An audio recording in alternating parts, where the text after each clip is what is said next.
bacteria. That when we start talking about because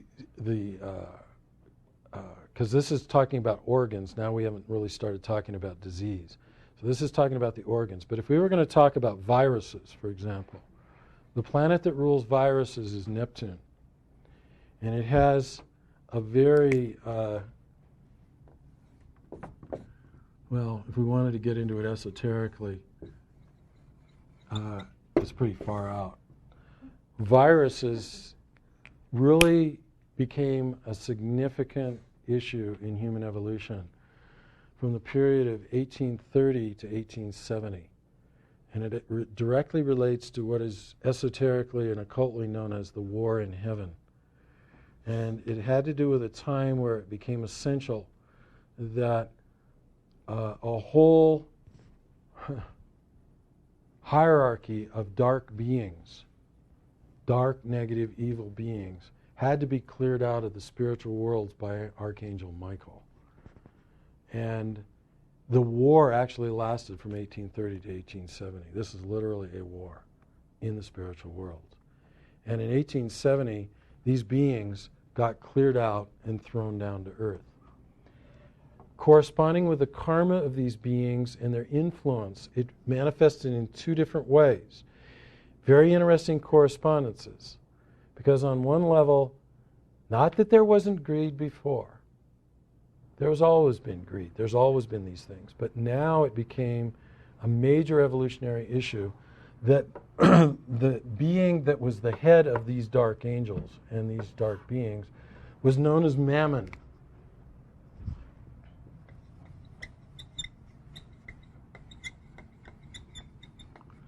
How many of you have heard of this name, this term, Mammon, the god of Mammon?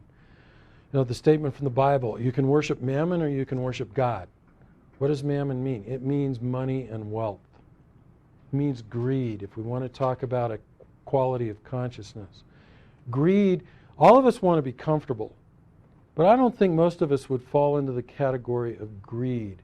We're talking about an extremeness, an obsession with wealth, an imbalance that is very dark and dysfunctional.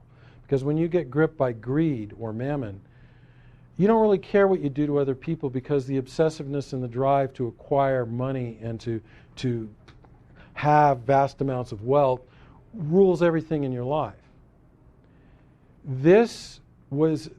Greed's always been there, but it's never been in human evolution with the force and power that it does now. It began in 1870 when these beings were thrown down to the earth, and the corresponding physiological result of it was viruses. The microbial life at this very minute level of life that we know of as the virus, and it wasn't that viruses didn't exist before, but you will now find beginning in 1870 that viruses and viral epidemics start taking on a role of insidious, at a micro level of your physiology, disturbing one's health and balance. To where today, one of the things that's been going on, if we understand transits, and this has actually been going on for the last couple of years, is that the planet Saturn and the planet Neptune by transit have been in opposition with each other. Saturn in Leo, Neptune in Aquarius for the last couple of years. And I've been watching because this is a classic astrological influence for viral epidemics or those kinds of health issues at a collective level that really can be very insidious. You know, where the Department of Health is concerned about pandemics and all this. Well, this particular configuration of planets rules pandemics. And we've seen the bird flu, we've seen evolutions of some of these things that are happening that are starting to spread throughout the world, not basically because we are a global society and a global civilization, whereas before, when there wasn't so much communication and interaction between nations and peoples, a lot of this stuff stayed isolated. No more. This is stuff now, if something breaks out, it's worldwide. And Neptune is the planet that rules these kinds of things, and it increasingly will. And it has to do with addressing, and you watch it correspondingly with the issue of greed and imbalance of wealth within society. Where the concentrations of wealth, you're going to find that those individuals, when we talk about our culture and civilization, when I lived in LA, the most popular bumper sticker on people's cars was, "He with the most toys wins." Well, this is a philosophy of materialism. This is an emphasis that the values of the society are primarily about materialism and material acquisitions and wealth and toys and the things that they can buy. We're going to find that the more materialistic the culture becomes, that correspondingly an insidious physiological counterpart to it at a microbial level, at this very fine level, are viruses. And it's directly related to the god Mammon. So are you going to find that in the medical books at Harvard? No. They're stronger and they mutate and they don't... Well, that's part of this thing with the bird flu and stuff. Something that's in the animal kingdom that's actually being transferred to the human kingdom. The metamorphosis, usually there's a whole separation between the animal kingdom and the human kingdom from the standpoint of these kind of viruses, where animals can have all these viruses, we won't get them. We'll have these viruses, animals don't get them. But we're getting to a point where they're jumping from the animal kingdom to the human kingdom. That's a phenomenon that we got to watch out for. Would you say that since Neptune is in Aquarius, that this relates to a bird type of flu with the element of air? Oh, it can. Also these contrails. The contrails, that's a whole different thing. Yeah. I mean, you're aware of the contrails. Yeah. That's a little different. That is Neptune on another level, but it's more about Saturn. It's about control. It's about the secret government. It's about basic mind control and trying to, yeah. That's a little different. Well, I was just thinking of it is in the air. Yeah. Well, there's that, but also think from the standpoint, I mean, Neptune is what rules AIDS. When we start looking at some of the things that have developed in recent times from the standpoint of health issues, that this is, again, these mysterious kinds of things. I mean, Saturn rules cancer, that's different. But these new diseases that are coming online, this is related to Neptune. Well, viruses are fine. Yeah. Right. That's exactly what it is. And so these are all spiritual issues. Well, what does Mammon have to do with it? It's about materialism. Here is this setup of this conflict between spirituality and materiality that's actually manifesting as health epidemics. Is that greed and power? Well, it's greed. You can connect power to it, but if we want to keep it in its pure form, it's just greed. Okay? So whoever asked that question, it was a great question. Because there's so much to this. I mean, again, like most of the classes, we could go on for many, many classes really getting into depth about the nuances of all of this. Our goal in this first class is just to get a basic framework of understanding of health through your natal chart. The ability to see when potential health issues, to see what our chronic issues are and where the weak parts are in our physiology and our health, and also be able to calculate the timing of a crisis. Because that is then when we bring in the transits and the progressions. This is what we were born with. It's like we could say that, in my case, in certain respects, say I go and live in Asia for a while, and I pick up a bunch of bugs. Well, some of those bugs may manifest and I deal with them while I'm living in Asia, but some may incubate and not really manifest. And I come back home after years, and it doesn't actually manifest as a health issue until it's activated by a transit. And this, you have to understand, inside of us are teeming worlds of beings and life forms.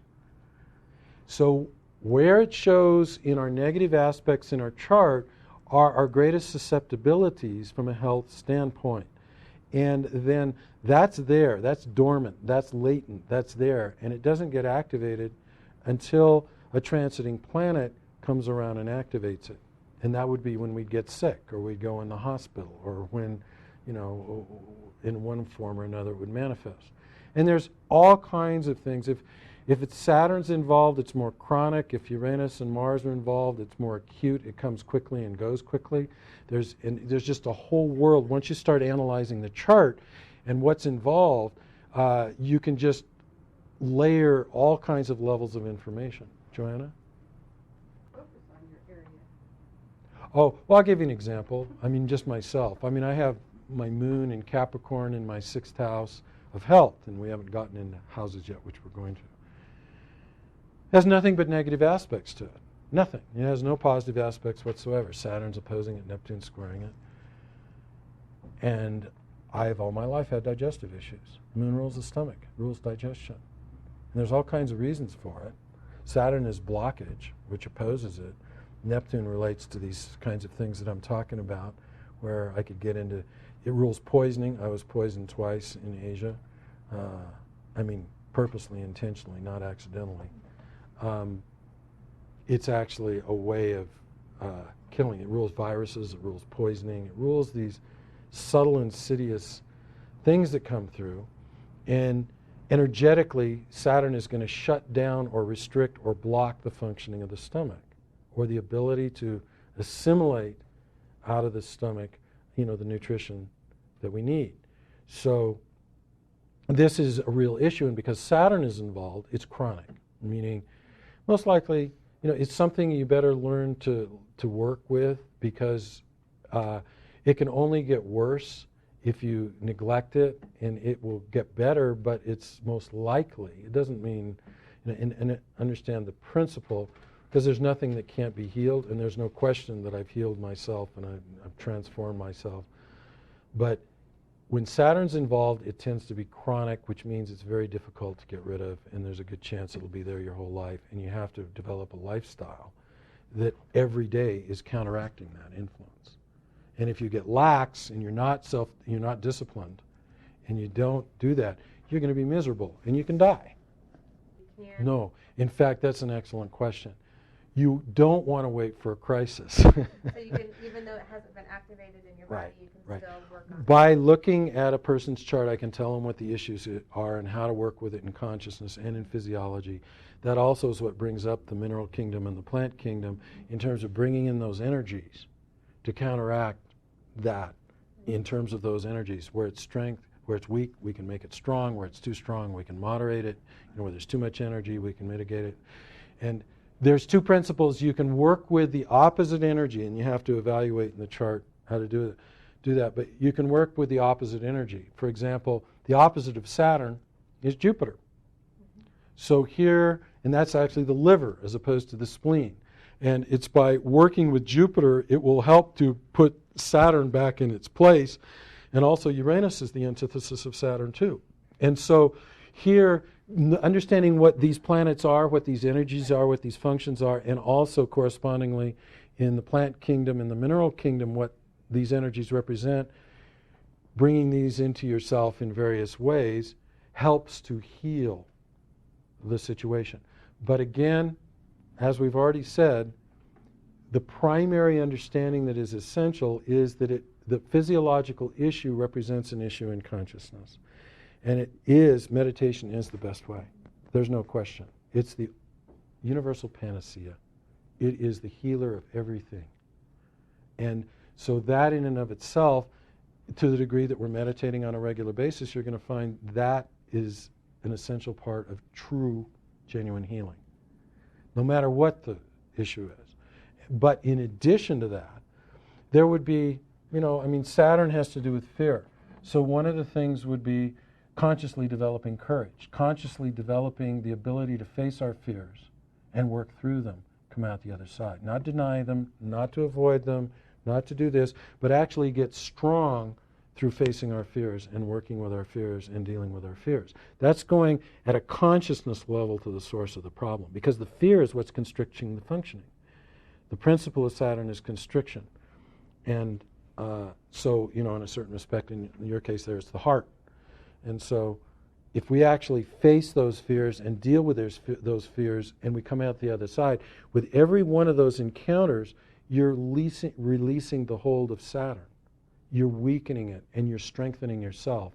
And that is, I mean, that's dealing with the problem on the level of the problem, even though there's all kinds of other ways to do it. So every one of these planets relates to a virtue, a quality of consciousness. And that will say, well, okay, we've got to develop more courage here. We've got to, these kinds of things.